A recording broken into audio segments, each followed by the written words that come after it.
Hai, Assalamualaikum kawan-kawan. Apa khabar hari ini? Hari ini abang kerja selepas penat meeting seharian. Akhirnya tiba-tiba abang merasa ada aura kejahatan telah tiba.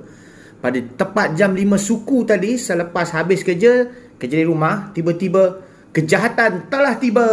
Apakah dia? Ini dia kejahatan tersebut. Si Kocho Seho, Kamen Rider, tapi bukan Kamen Rider lah, Shadow Moon. Okey, inilah kejahatan atau watak jahat yang paling kuat dalam Kamen Rider Black yang pernah ditayangkan dulu di Jepun tahun 1987, 86 tak silap, 87 semacam tu. Lepas tu pernah tayangkan di Malaysia dan menjadi idaman ramai. Shadow Moon, walaupun dia jahat tapi dia digemari ramai. Dan setahu abang hanya ada dua saja jenis watak yang jahat yang abang simpan, iaitu yang pertama Megatron daripada Transformers, yang kedua adalah ini Shadow Moon. Okay, mari kita lihat watak jahat ini. Abang merasa aura kegelapan darinya. Sesungguhnya unboxing watak jahat itu adalah kejahatan yang hakiki. Okay, mari kita buka dulu ini seperti biasa. Okay, kita buka sebelah lagi dan kita keluarkan. Ceng ceng ceng. Ini dia, seperti biasa, watak jahat yang paling jahat daripada Kamen Rider Black, Shadow Moon. Yang pertama, macam biasa dapat buku ni, Shadow Moon. Kedua, ini dia figure dia, kan, di dalam ni. Okay, sebelum kita lihat figure itu, kalau kita isi dalamannya juga. Selain itu, nanti tunggu ya, kan ada perbandingan saiz dengan Shadow Moon version 2.0 dan juga Kamen Rider Black, kan. Okay, dan itu di belakangnya apa yang kita dapat? Ini dia, kita dapat hampir sama dengan Shadow Moon 2.0, tangan dan Satan atau Satan Saber, atau orang panggil pedang syaitan, dan Shadow Blade, pedang bayangan. Dan ini adalah bahagian hips Shadow Moon tu. Sebab Shadow Moon ni yang asalnya dia, orang cakap tak boleh bergerak lah. Kami kita lihat nanti apa artikulasi je kurang, jadi kena ganti dengan hips yang ni untuk pergerakan yang lebih banyak. Selain itu diberikan juga bonus adalah tangan Kamen Rider Black yang boleh memegang benda. Sebab sebelum ni SKC Kamen Rider Black atau Shikocho Senho Kamen Rider Black tak ada tangan pegang pedang ni, yang boleh pegang pedang, pegang handle motor atau apa saja yang boleh pegang lah. Sekarang dia bagi tangan yang boleh pegang. Okay, selanjutnya mari kita lihat apa lagi yang tentang figure tersebut. Kita pusing kamera, check it out. Okay, mari kita unboxing dulu Shadow Moon ni. Memang macam biasa tak besar lah. Ini SS Figure atau Shikocho Senho, kan, SKC. Okay, dia sekitar 15 cm. Okay, ini dia Shadow Moon. Nampak lebih realistik, kan, walaupun dia saiz kecil tapi dia nampaklah macam saiz besar, cuma nampak tangan dia di sini, kan. Dan ini adalah bahagian kaki-kakinya. Kakinya nampaknya okey, masih samalah macam Shadow Moon version 2.0. Dia boleh kena gerakkan sendiri, tak adalah bila pijak bunyi terketak. Ni kan Shadow Moon ni bila dia angkat kaki, ini terlipat, bila dia pijak, yang duri belakang ni akan terlurus macam ni, kan. Terketak dia bunyi, kan. Macam dia punya trademark. Ini pula dari segi belt dia. Kita tengok belt dia. Okey, memang detail. Okey, ini muka dia. Dan muka dia nampak besar dan lebih bulat, lebih lebar lah banding version 2.0 yang agak kecil sikit. Okey, dan mari kita lihat pula dari segi artikulasinya. Okey, kepalanya macam biasalah, boleh pusing 360, kan. Semua orang tahu. Dan selanjutnya tangannya. Tangannya ada special lah, dia macam Kamen Rider Black. Dia ada plastik dekat sini, dia balut jadi tak nampak lah, kan. Jadi tak nampak, tapi dia masih boleh pusing 360. Jangan risau sebab plastik tu berpusing sekali. Dan selanjutnya tangannya di sini macam biasa, dia sebenarnya dia double joint tapi abang tak berani. Okey, boleh rupanya. Okey, tapi takut patah, jadi hati-hatilah. Dia double joint untuk tangannya.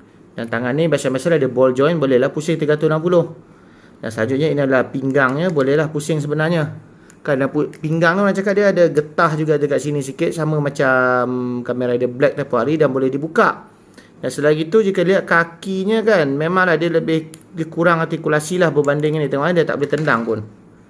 Bahagian, sebab kena tukar hips dia ni dengan yang bawah ni lah, bahagian bontot ni, hips ni kena tukar dengan yang boleh banyak artikulasi, baru boleh buat pose macam-macam. Ini dia macam terhalang, kan. Tengok dia terhalang. Okay, selanjutnya kaki lutut dia sebenarnya dia double joint. Okey, dia boleh lipat lah. Tapi macam biasa kena hati-hati lah, ya. Dan okey, dia boleh lipat habis macam ni. Ini dari segi kakinya. Dan abang rasa itu saja sekat ni untuk artikulasi. Jom kita lihat perbandingan saiznya dengan Shikocho Senho Black dan juga Shadow Moon version 2. Check it out.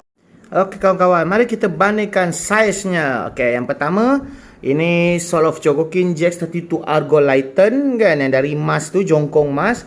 Okey, kemudian ini adalah SS Figure Art Shadow Moon 2.0, dan ini dia Seikocho Seho Shadow Moon yang sedikit besar lah, dia lebih tinggi sikit dan nampak lebih gemuk lah, nampak real. Tapi kalau body yang cantik, sebenarnya 2.0 ni nampak lagi cantik lah dia, walaupun dia macam kurus sikit tapi dia macam sado, lean body. Tapi kalau yang dia ni macam gemuk sikit lah, macam tak lebih makan kan. Okay?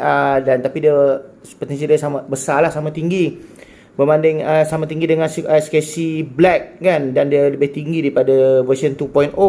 Dan ini Black RX kan untuk version 2.0. Dan masih kurus lagi.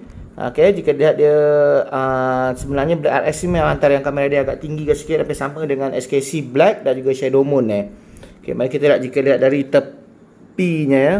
Kat di tepi inilah Shadow Moon version 2.0. Dia macam kurus lah, macam lean body dia kan. Yang ni dia nampak lah macam gemuk kan. Kalau tengok sini, okay, memang macam gemuk lah. Kalau compare kan, mungkin ni perempuan level model badan dia. Tapi SKC ni level perempuan dah kahwin, dah gemuk, dah beranak kan. Macam tu lah. Tapi mungkin nak kasih realistik lah. Dan lagi satu, abang tadi telah tukar lah di bahagian sini dia ni dengan yang dia bagi spare tu, supaya boleh lebih bergerak. Sebenarnya kalau yang spare tu sebenarnya ini getah. Compare tu yang original dia, ini adalah plastik. Jadi sebab getah, sebab tu dia boleh gerak kan. Dia boleh sepakkan kaki sehingga 90 darjah kan. Sebab dia tukar dengan yang getah. Sedangkan yang original dia adalah plastik. Tapi Shadow Moon yang asal, dia tak boleh sepak sangat juga lah. Sebab tu, dan ini join memang agak keras sikit Dan di perut ini memang abang perasan tadi ada getah. Dan ini seluar ni sekarang getah. Dah tukar dengan join ganti. Compare to Black yang join asal, dan ini macam plastik lembut kan, bukan getah, tapi cuma di perut dia je lah macam getah. Tak plastik keras juga lah, cuma tangan je yang macam getah. Okay, sebelum abang mengakhiri video kali ni, mari kita lihat. Inilah dia post trademark bila Kamen Rider Black melawan Shadow Moon kan, dia guna Satan Seiba dia. Kamen Rider Black tak ada senjata. Ini banyak kalau ada video tape Kamen Rider Black dulu ke kan, mesti page depan dia ada gambar macam ni kan, dia posing macam ni. Inilah posingnya. Oleh itu abang rasa sekian saja dari abang untuk video kali ini. Okay, stay safe everyone. Jagalah diri anda daripada jangkitan COVID-19 dan mainlah mainan di rumah dengan penuh semangat. Sekian, mainan menyatukan kita. Adios.